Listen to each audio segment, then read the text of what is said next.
이 말씀의 제목은 은혜와 진리가 충만하더라라는 말씀의 제목입니다. 예수님의 행적을 기록하고 있는 이 복음서를 보게 되면 예수님의 탄생에 대한 이야기들이 나오게 되죠. 이 요한복음을 기록한 이 사도 요한도 역시 자신의 나름대로 예수님께서 이 땅에 오심을 이렇게 기록하고 있습니다. 이 4절을 보게 되면 사도 요한은 이 예수님의 탄생이 이 땅에 생명의 빛으로 오셨다. 그래서 생명의 빛이 온 사건으로 말씀을 하고 있어요. 이 예수님께서 이 땅에 이렇게 빛으로 임하게 되니까 이 땅에 하나님의 영광이 임하게 되는 것이고, 그리고 14절을 보면 은혜와 진리가 충만해졌다라고 말하고 있죠. 이렇게 은혜와 진리가 충만해졌다라는 겁니다. 예수님이 이 땅에 탄생하심으로 하나님은 은혜와 진리가 이 땅에 충만하게 되었다라고 말씀하고 계십니다. 충만이라고 하는 것은 무슨 뜻입니까? 차고 넘친다라는 의미죠. 그러니까 쓰고도 남는 것, 쓰고도 남아서 넘치는 것을 말합니다. 이 가뭄으로 인해서 메말라가던 이 호수에 이 폭우가 쏟아져서 호수에 물이 차고 넘치는 것이 바로 충만이죠. 그리고 어둠 속에서 이 조그만한 촛불을 가지고서 간신히 가고 있는데 태양이 온 세상을 빛으로 밝히는 것, 비치는 것. 이것이 바로 충만입니다.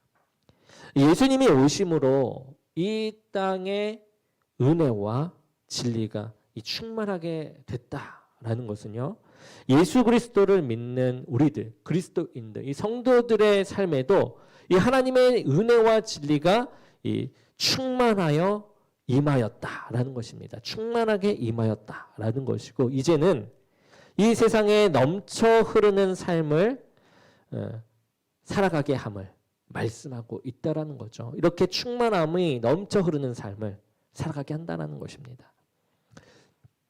오늘 말씀을 통해서 예수 그리스도의 탄생으로 임한 이 땅의 충만한 은혜와 진리가 무엇이며, 또한 저와 여러분들이 그리스도의 은혜와 진리를 우리가 어떠한 모습으로 경험하고 있는지, 그리고 경험되어질지, 이것을 우리가 함께 말씀을 통해서 보고자 합니다. 이 사도 요한은 예수님께서 이 땅에 오실 때 이 생명의 빛으로 오셨다라고 말씀하십니다. 생명의 빛. 이 말씀은 곧 예수님이 오시기 전에는 이 땅이 어땠다라는 거죠? 생명의 빛으로 충만했다라는 것입니까? 그것이 아니다라는 거죠. 죽음과 어두움으로 충만했다. 완전 반대의 의미로 우리가 살고 있었다라는 것입니다. 세상이 어둠 속에 있었던 모습은요, 우리가 창세기 1장만 봐도 알 수 있습니다. 창세기 1장의 천지창조 때에 빛을 주시기 전에 그 모습입니다. 1장 2절에 이렇게 나오죠. 땅이 혼돈하고 공허하며 흑암이 깊음 위에 있고 라고 말했습니다. 여러분, 흑암 가운데 있다라는 것은 무엇입니까? 이 땅에 질서가 없다라는 것이고 존재의 목적도 없다라는 것이에요. 그런데 예수님께서 이 생명의 빛으로 오시기 전에, 이렇게 예수님이 오시기 전이죠. 오시기 전에 이 땅의 영적인 상태가 어땠다라는 것입니까? 이처럼, 이 창세기에 말한 것처럼 빛이 지어지기 전 이 땅의 모습과 같았다라는 것입니다.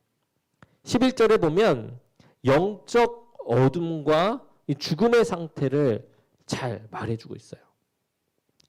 자기 땅에 오매 자기 백성이 영접하지 아니하였다. 이렇게 말하죠. 이 성경은 이 땅도 하나님의 것이요, 우리 자신, 우리들도 다 하나님의 것이다 라고 말을 해요.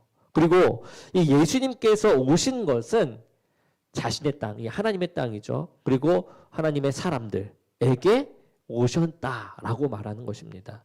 그렇다면 당연히 나의 주인이신 주님을 기쁨으로 영접해야 하는 것이 마땅하죠. 주님이 내려오셨으니 우리가 영접해야 합니다. 그런데 이들은 그렇게 하지 않아요. 이 사람들이 영적인 어둠 가운데서 있다 보니까 이 땅이 누구 것인지, 자신이 누구 것인지 잃어버리고 있었다라는 것이에요. 어둠 가운데 있으니 빛이 왔을 때 모른다라는 것입니다. 내 자신이 내 삶의 주인이라고 여기면서 내 뜻대로 살아가는 삶이 되었다라는 거죠. 이 땅의 것들을 내 것이라고 여기면서 주인 행세를 하며 살고 있는 것이 이 빛이 오기 전, 예수님이 오기 전의 모습이다라는 겁니다. 그러다가 참 주님이신 예수님께서 오시니 이제 그것이 인정되지 않는 것이에요. 그분을 나의 주인으로 영접할 수가 없는 것입니다. 예수님을 죽이기까지 그렇게 인정하지 않아요. 어둠에 있다 보니까. 왜요? 빛이신 예수님이 오면 이 어둠 가운데 우리가 들춰지기 때문에 그것을 인정하고 싶지가 않은 겁니다. 아직도 영적 어둠의 상태에 있는 사람들. 여러분, 그러한 사람들은 자신을 하나님의 것이라고 여기지 않고 자신의 것으로 여기면서 살아가죠. 내 생명, 내 시간, 내 물질, 내 가족, 내 교회, 내 형편, 내 생각, 모든 것이 내 것이다라는 겁니다. 그렇게 여기기 때문에 내 계획대로 살다가 하나님의 뜻과는 반대로 가게 되는 것이에요. 하나님의 뜻을 어기고 죄를 짓게 됩니다. 그리고 그 죄로 인해서 어떻게 됩니까? 죄는 무엇을 낳습니까? 사망을 낳죠. 결국엔 죽음으로 흘러가게 되는 것이에요. 그런데 이 예수님께서 이 생명의 빛으로 이 땅에 오시고 그분을 우리의 삶에 모실 때 깨닫게 되는 것. 생명의 빛이 우리에게 이렇게 비춰질 때 우리가 깨닫게 되는 것. 그것이 예수님이 나의 구세주시라는 것. 그리고 나의 주인이다라는 것이 우리에게는 깨달아져요. 그러니까 내가 내 것이 아닌 거죠. 내가 주님 것. 뭐가 바뀌게 됩니까? 소유권이 바뀌게 된다라는 것입니다. 예수님의 이 임재를 경험한 사람은요, 더 이상 나의 것이라고 주장하지 않아요.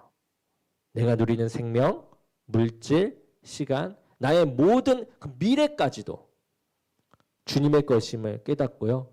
주님이 원하시는 대로 헌신하며 살아가게 되는 것입니다. 예수님의 빛이 우리들에게 비춰질 때요. 주인이 누구인지 아는 그런 목적이 생기게 되거든요. 그 혼돈에서 벗어나거든요. 우리 안에 내 자신을 하나님의 것으로 여기지 못하고 자꾸 내 것으로 주장하는 마음이 있다라고 한다면 아직도 내 심령에 이 죽음의 그늘이 드리워져 있지는 않은지 다시 한번 점검하고 경계하는 시간이 되기를 원합니다. 이렇게 예수님께서 이 땅에 생명의 빛으로 우리에게 오셨습니다. 사람들을 이 어둠 충만에서 벗어나게 하시고요. 생명으로, 생명 충만함으로 이끌어 오신다라는 것이죠. 그런데 사람들은 그 빛을 깨닫지 못하고 이 거부하기만 합니다. 왜 그럴까요? 그런 이유를 요한복음 3장에선 말하고 있어요. 왜 빛을 벗어나려고 하는가? 왜 어둠 가운데 계속 들어가려고 하는가? 요한복음 3장 19절 함께 보도록 하겠습니다. 시작. 그 정죄는 이것이니 곧 빛이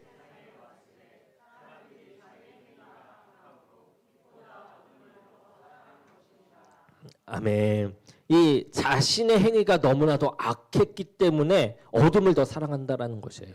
자기들의 죄가 뭐 할까 봐요? 드러날까 봐. 여러분, 어둠 가운데 있으면 내 죄가 어두워서 가려집니다. 그러나 빛이 딱 비춰지는 순간 어떻게 됩니까? 나의 검은 더러운 죄가 이렇게 딱 빛 때문에 싹 보이는 거예요. 검정색 있는데 내가 검정 점을 찍는다고 해서 검정이 드러납니까? 안 드러나죠. 근데 빛 가운데 있는데 하얀 종이에 검정색을 칠하면 드러나는 거와 마찬가지로 그렇게 나의 죄가 드러날까 봐 예수 그리스도를 영접하지 않는 것이에요. 어둠 가운데 있겠다 이거예요. 빛이 나에게 오지 마세요 라고 얘기하는 겁니다. 여러분, 이러한 반응이 이 성경 말씀에도 나와요. 그것도 12 제자들 가운데 이 베드로를 통해서 보여줍니다. 예수님께서 베드로를 부르실 때예요. 베드로의 반응이 이랬다라는 건데요. 어느 날 밤입니다. 어부 베드로가 밤새도록 고기를 잡으려고 그물을 던졌어요. 그런데 고기를 한 마리도 잡지 못했죠. 그렇게 아침을 맞이하게 됩니다. 이제 고기 잡을 것을 포기합니다. 그리고 집으로 가려고 배를 육지로 몰고 가려고 하는데 이 생전 처음 보는 젊은 사람이 베드로에게 말을 건넵니다. 그러면서 이렇게 얘기하죠. 깊은 데로 가서 그물을 던지십시오. 베드로는 그 말을 듣습니다. 그리고 깊은 데로 가서 그 그물을 던져요. 그리고 그물을 올렸는데 그물이 찢어질 정도로 많은 물고기를 잡게 되죠. 이 베드로의 이 어부 경험을 통해서 볼 때는 결코 있을 수 없는 놀라운 기적이 자신의 눈앞에 일어난 것입니다. 그때의 베드로는 이 청년이 신적인 존재구나 라고 그 존재에 대해서 깨닫게 되어요. 그래서 베드로가 이 청년인 예수님 앞에 달려가서 무릎을 꿇고 부탁을 합니다. 어떻게 부탁합니까? 주여, 나를 떠나소서. 저는 죄인이로소이다. 예수님 앞에 나오니까 자신의 죄가 깨달아진 것이에요. 자신의 죄가 드러난 것이에요. 자신의 죄가 무엇인지 알게 된 것이에요. 그리고 예수님께 뭐라고 합니까? 떠나가 달라고 간청합니다. 드러나는 게 두려워서, 부끄러워서. 사람이 몸이 지저분하고 더러우면 이 빛 가운데로 드러내려고 하지 않고 자꾸 감추려고 한다라는 것이죠. 한 가지 예를 들어보겠습니다. 외출을 하기 위해서 몸을 깨끗하게 닦고 머리까지 손질했습니다. 외출 준비를 마쳤습니다. 그리고 외출을 합니다. 밖으로 나와서 사람들과 이야기를 합니다. 이야기를 하다가 제가 이렇게 손짓하다 보니까 제 손에 이 손톱 사이에 이 때가 낀 것을 보게 된 것이에요. 보니까 외출하기 전에 이 화분에 흙을 담는 그런 일을 했다가 샤워도 하고 나왔는데 미처 이 손톱 사이까지 깨끗하게 닦지는 못했던 것이죠. 이 손톱 사이에 때가 있는 것을 안 다음부터는 자신도 모르게, 나도 모르게 자꾸만 이 손을 감추게 됩니다. 얘기를 하다가도 손을 계속 감추는 것이에요. 손가락을 괜히 웅크리기도 하고요. 손을 뒤로 뒷짐지기도 합니다. 손톱에 때가 보이지 않도록 계속 피하는 모습을 보이게 되는 것이죠. 그 손톱의 때가 너무나도 부끄러워서 자꾸 감추게 되는 것입니다. 여러분, 그런데 이 예수님의 생명의 빛으로 우리 가운데 예수님이 생명의 빛으로 우리 가운데 오실 때 이렇게 가장 먼저 드러나는 것이 무엇이냐? 우리의 어둡고 더러운 죄의 모습이다라는 것이에요. 나의 부족함과 악함이 드러나게 된다라는 것입니다. 내 스스로를 주인으로 여기면서 살았던 일들에 대해서 이것이 죄임임을 깨닫게 된다라는 것입니다.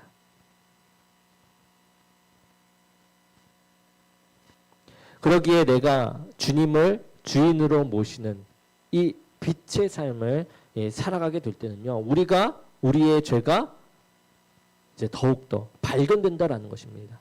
우리가 생각하지도 못했던, 전에는 죄라고 여기지도 못했던 것까지 깨닫게 돼요. 그리고 내 속에 깊이 숨겨져 있던 그 어두움까지도 깨달아져서 다 드러나게 됩니다. 내가 다 알게 되고 그것들이 너무나도 부끄럽고 피하고 싶은 그 상황까지 이르게 된다라는 거죠. 이 예수 그리스도의 이 생명의 빛으로 나아갈 때 우리 자신의 모습을 우리는 더 정확하게 보게 된다라는 것입니다.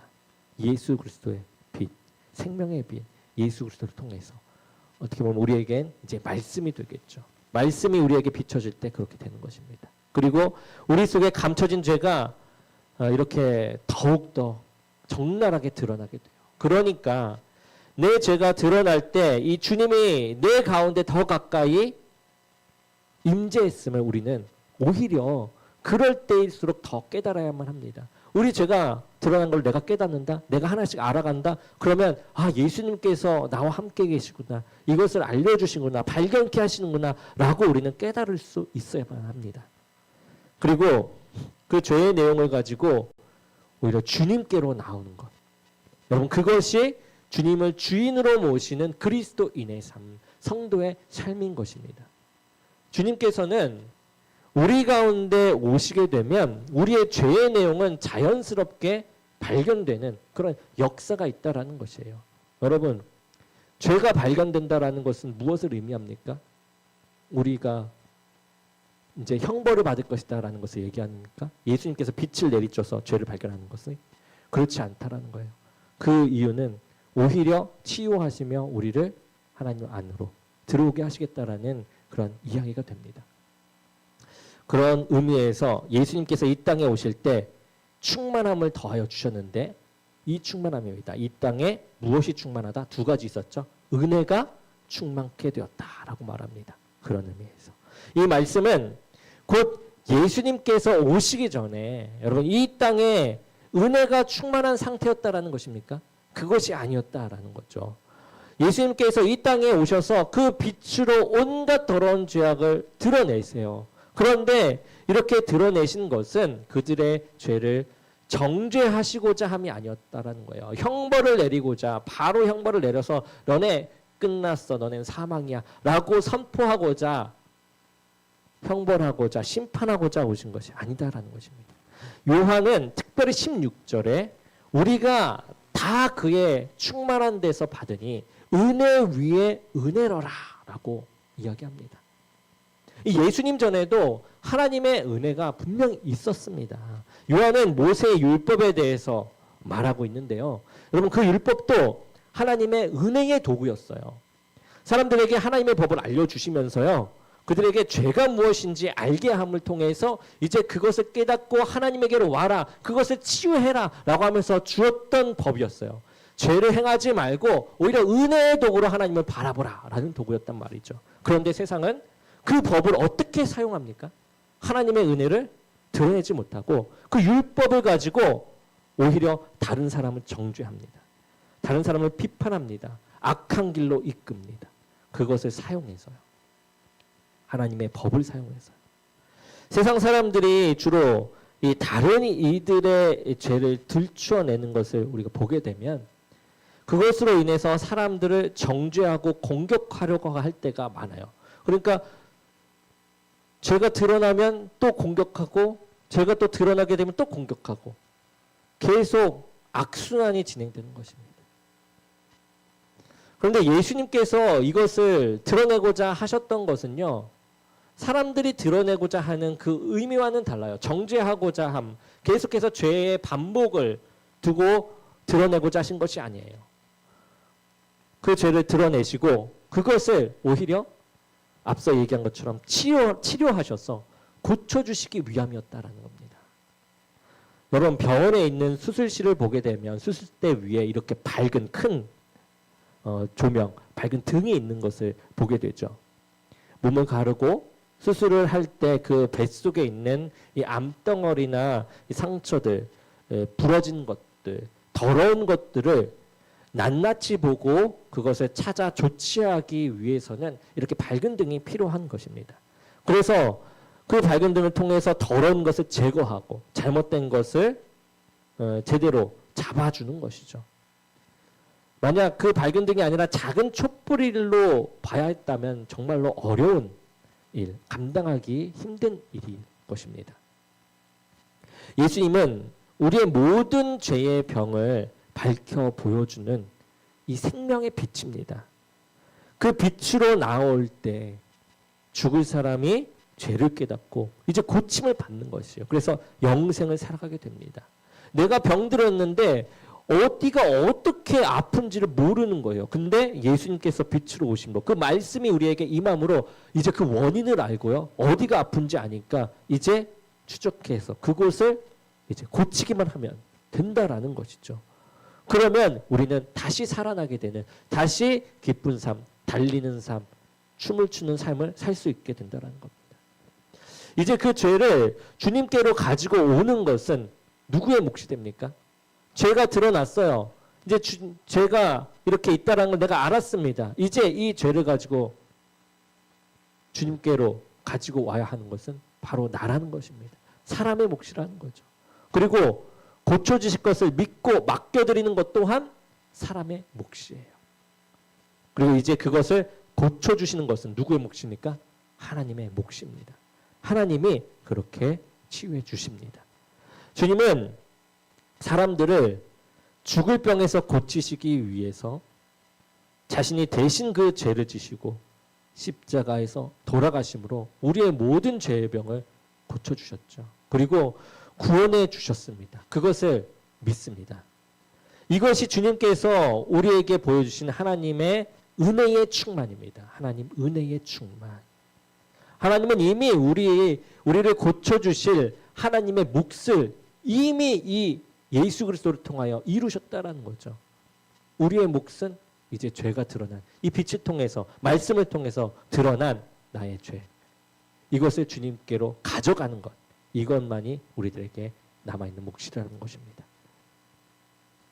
사단은 우리로 죄를 짓게 합니다. 근데 그뿐만 아니라 그 죄를 가지고 앞서 이야기한 것처럼 정죄하게 해요. 비판하게 합니다. 죄를 지었으니 죽어야 할 존재라고 사람들을 정죄하고 핍박합니다. 하지만 주님의 임하심이 있는 곳에서는 은혜가 있다라는 거죠. 서로의 부족하고 죄된 부분이 있다라고 할지라도 그것을 비판하고 정죄함으로 대하지 않아요. 오히려 하나님의 은혜를 기억하며 용서하고 기도하며 품어주는 것입니다. 그렇게 함으로 우리 안에 예수님의 은혜가 더욱 충만하게 되는 것이죠. 이것으로 우리가 알게 되는 것은 사단은 우리를 죽음으로 인도하지만 예수 그리스도, 이 하나님은 언제나 우리에게 생명으로 이끈다는 것입니다. 어떠한 상황 속에서도, 우리가 고통 상황 속에서도 그 고통이 생명으로 이끄는 고통이 될 수도 있고 고통을 이기며 나갈 수 있는 힘을 주심으로 나중에 있을 고통 또한 이기게 하실 그 생명이 항상 주님께는 존재한다는 거예요. 언제나 우리 안에 말씀을 볼 때나 삶을 살 때나 우리를 죽음으로, 아픔으로, 나락으로 떨어뜨리는 주님이 아니라 우리를 생명으로 이끄는 주님이라는 것. 이 예수 그리스도의 은혜, 죽음에서 생명으로 이끄셨던 이 예수님의 모습을 보면서 그것을 깨달아 나아가기를 원합니다. 그리고 사도 요한은 예수 그리스도의 임재를 통해서 이 땅 가운데 진리가 충만하다라고 말하고 있어요. 진리요. 이 말씀은 곧 이 땅 가운데 무엇이 있다라고요? 진리가 아니라 거짓 가운데 있었음을 또 보여주는 것입니다. 예수님이 오시기 전에는 진리가 아닌 거짓이 만연했다라는 것이에요. 예수님께서 이 땅에 이 진리를 말씀하셨지만 정말로 안타깝게도 예수님의 이 말씀을 믿지 않은 사람들이 있었습니다. 요한복음 8장 45절을 보게 되면요. 이렇게 나옵니다. 내가 진리를 말하므로 너희가 나를 믿지 아니하는도다 라고 얘기해요. 예수님의 말씀이 여러분 거짓이라서 사람들이 믿지 못하는 것이 아닙니다. 이 8장 44절 이 앞절을 보게 되면 마귀의 거짓에 속아서 거짓을 진리로 알고 진리를 거짓으로 믿고 있기 때문이에요. 우리 요한복음 8장 44절은 우리가 함께 읽어보겠습니다. 요한복음 8장 44절입니다. 시작. 너희는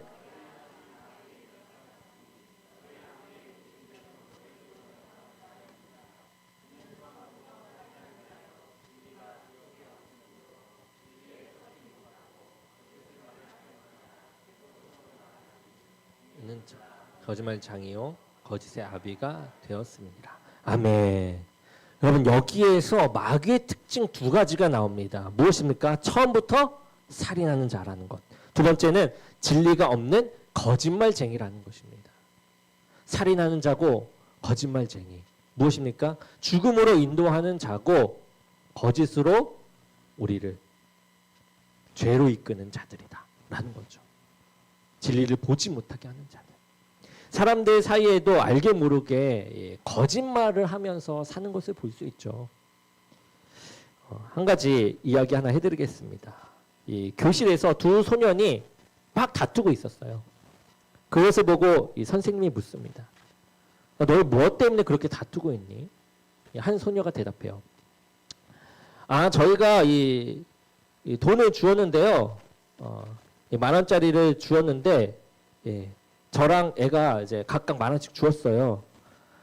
그래서 우리가 서로 누가 가장 심한 거짓말을 하는지 내기해서 이긴 사람한테 그 돈을 몰아주기로 했습니다. 라고 한 거예요. 이 말을 듣고 선생님이 꾸짖어야 되겠죠. 꾸짖기 시작합니다. 누가 거짓말을 잘하는지 내기를 한다고? 야, 너네 창피한 줄 알아. 야, 내가 너희들만 할 때는 이 거짓말이 뭔지도 몰랐어. 이 선생님이 이렇게 말을 했습니다. 그러자 아이들이 동시에 이 10,000원짜리 지폐를 선생님께 주면서 선생님이 이기셨습니다. 이렇게 했다라는 그런 얘기가 있습니다. 여러분, 사람의 거짓말은 어느 정도는 웃어 넘길 수 있을지 몰라요. 그렇지만 여러분, 사단의 거짓말은 차원이 다릅니다. 차원이 달라요. 너무나도 위험해요. 왜냐하면 사단의 말은 사람을 죽이려고 하는 거짓말이기 때문입니다. 죽이려고 하는. 마귀가 성경에 처음 등장했을 때를 보면요, 이 거짓으로부터 시작하죠. 거짓말쟁이였어요. 하와에게 선악과를 따먹으면 하나님과 같이 된다. 그리고 영원히 죽지 않는다. 라고 말합니다. 근데 다 틀렸죠. 그런데 이것은 하나님의 말씀과 완전히 반대되는, 정반대되는 이야기였어요. 이것을 통해서 죄가 들어오게 됩니다. 이 세상은 죄로 인해 이제 죽음에 이르게 되는 거예요. 영원히 죽지 않는다고 했지만 영원히 죽는 고통, 죽음의 고통을 겪게 되는 것이죠. 사단의 거짓말은 이렇게 죽음을 목적으로 해요. 그래서 사단은 살인자요, 거짓말쟁이라 라고 이야기합니다. 여러분, 오늘날 사단의 거짓말은요, 정말 세련되어졌습니다. 사단은 모든 사람들에게 열심히 교회에 출석하라고 해요. 그리고 더 열심히 하라고 격려합니다. 열심히 봉사도 하고 헌금도 하라고 해요. 그러나 뭐라고 얘기합니까? 절대로 예수는 믿지 말라라고 합니다. 신앙생활을 교양을 위한 취미생활 정도로 하라고 하는 것이죠. 십자가의 보혈은 생각하지 말고 십자가를 장신용 정도의 의미로 사용하라고 합니다. 아니, 이런 말조차도 하지 않아요. 그냥 열심히 해. 예수님 생각하지 않고 그냥 그 일에만 몰두하게 하고 사람과 이렇게 취미생활하면서 지내는 것에만 열심히 하고 그냥 너는 위안만 받으면 되니까 교회만 출석하면 돼 라고 하면서 아예 예수님을 생각하지 않게, 십자가의 보혈을 생각하지 않게 만듭니다. 교회는 많아도 좋으니까 그리스도인을 증가시키지 않도록 마귀가 계속해서 거짓말을 하고 있는 것이죠. 이 땅에는 하나님의 진리의 말씀과 이렇게 사단의 거짓말이 공존합니다. 항상 그래요. 사단의 거짓말은 세상적으로 그럴싸하게 들려요. 당장에는 좋게 들립니다. 나에게 필요한 것처럼 들려요. 내가 더욱더 유익이 되고 기분이 좋게 만듭니다. 그렇지만 결국 사람을 멸망의 길로 이끈다라는 것입니다.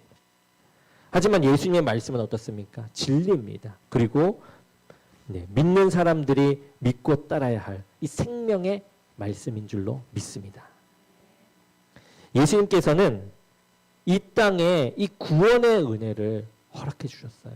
여러분, 그뿐만 아니라 이제 무엇이 진리인지 깨달을 수 있는, 진리인지를 깨달아서 거짓 가운데서 다시 죄인의 삶을 살아가지 않도록 이 진리를 이 땅에 충만하게 주셨습니다. 그래서 주님의 충만함 가운데 있는 사람들을 보게 되면 이 하나님의 말씀을 절대적인 진리의 말씀으로 믿고 그 말씀 안에서 세상을 바라보는, 그리고 그 말씀으로 순종해 나아가는 사람들을 이제 보게 되죠. 우리가 그러한 사람이 되기를 주님의 이름으로 축원합니다. 말씀을 이제 정리하도록 하겠습니다. 예수 그리스도의 탄생은 이 하나님께서 생명의 빛으로 이 땅에 임하신 이 사건입니다. 그리고 이 땅에 하나님의 은혜와 진리, 이 은혜와 진리를 충만케 하신 것이죠. 사랑과 생명이 우리들에게 왔다는 겁니다. 우리는 예수님이 오심으로 우리의 어두운, 우리의 더러운 이 어둠의 죄들이 드러남을 경험하게 됩니다. 우리가 주님께로 더 가까이 갈 때 우리의 죄는 더욱 드러나게 될 것이에요. 예수님을 믿으면서도 나 자신이 더욱 의롭고 괜찮은 사람처럼 느껴진다면 다시 한번 돌아보시기 바랍니다. 도리어 더욱 죄가 드러나고 회개하고 온전케 되어지는 것이 우리 가운데 생명의 빛된 주님이 더욱 가까이 할 때 경험되어지는 놀라운 역사라는 것입니다. 그렇기에 숨겨진 죄가 드러나고 마음이 괴롭다면 여러분 오히려 그 가운데 주님을 바라보며 기뻐하시기 바랍니다. 생명의 빛 되신 주님이 우리 가운데 충만하게 역사하고 계셔서 이제 그 죄를 고쳐주실 일만 남았기 때문이죠. 죄 가운데 사망 가운데 생명에 이르는 길만 남았기 때문입니다. 그리고 생명의 빛 되신 주님은 이 땅에 은혜를 충만케 하시는 분입니다. 드러난 죄로 인해 죽을 수밖에 없는 이 죄인을 죽으시면서까지 자신의 목숨을 내어 놓으면서까지 구원해 주셨어요. 우리 또한 은혜의 충만함 가운데서 이제 예수님을 닮아서 상대방에게 정죄하며 상처를 주는 것이 아니라 오히려 참고 인내하며 품어주는 하나님의 은혜를 드러내는 그러한 삶을 살아야 할 줄로 믿습니다. 그리고 우리에게 이 진리의 충만함을 주님께서 주셨죠.